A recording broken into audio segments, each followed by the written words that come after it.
My name is Amanda Reiman, and I am the Vice President of Community Relations for Flow Kana.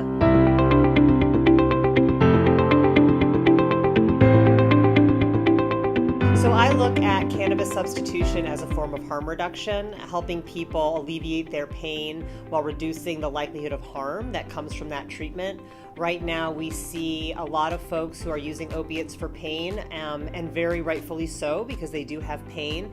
But the dependence potential and the fatal overdose potential of opiates means that it is a very dangerous substance to use for really any length of time.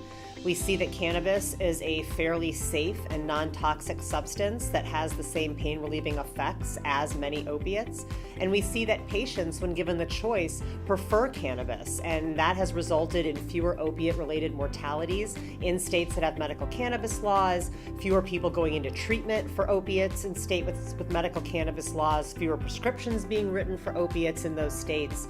And so I think it's really important, given that so many people are dying of opiate overdose, that we really give cannabis a look. So I'll be presenting alongside one of my favorite colleagues, Philippe Lucas from Canada. He and I have been doing research on this for over a decade and have surveyed over 4,000 patients in the US and Canada, all told, to find out about why they're using cannabis as a substitute for opiates. So I think it's an idea that's time has come, so they say. It's unfortunate that it took such a large amount of death and dependence in order for people to consider cannabis in this way.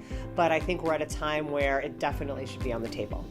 One of the other things that I work on is a nonprofit called the International Cannabis Farmers Association.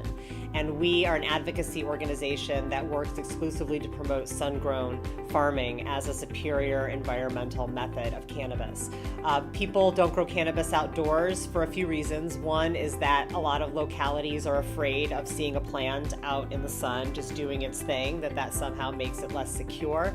And because we're not allowed to ship cannabis between states like Colorado, who have to grow their own cannabis, have to grow it in their climate. I think that in several years, when cannabis is an international agricultural commodity, it'll be just like every other commodity. It will grow where it grows, and we'll be getting cannabis from South Africa and Asia and South America and the west coast of the United States, and we won't be growing it in indoor facilities in Michigan. And so I think that it's really important that we understand that indoor cultivation is large part a relic of prohibition. It's not necessarily the most desirable way to produce cannabis unless you're trying to get a very specific type of outcome and almost are treating it like a scientific experiment. Otherwise, it's a crop. It should be grown in the soil, it should be grown in the sun. And so through my work with ICFA, we try to draw attention to some of the energy consumption issues related to indoor cultivation.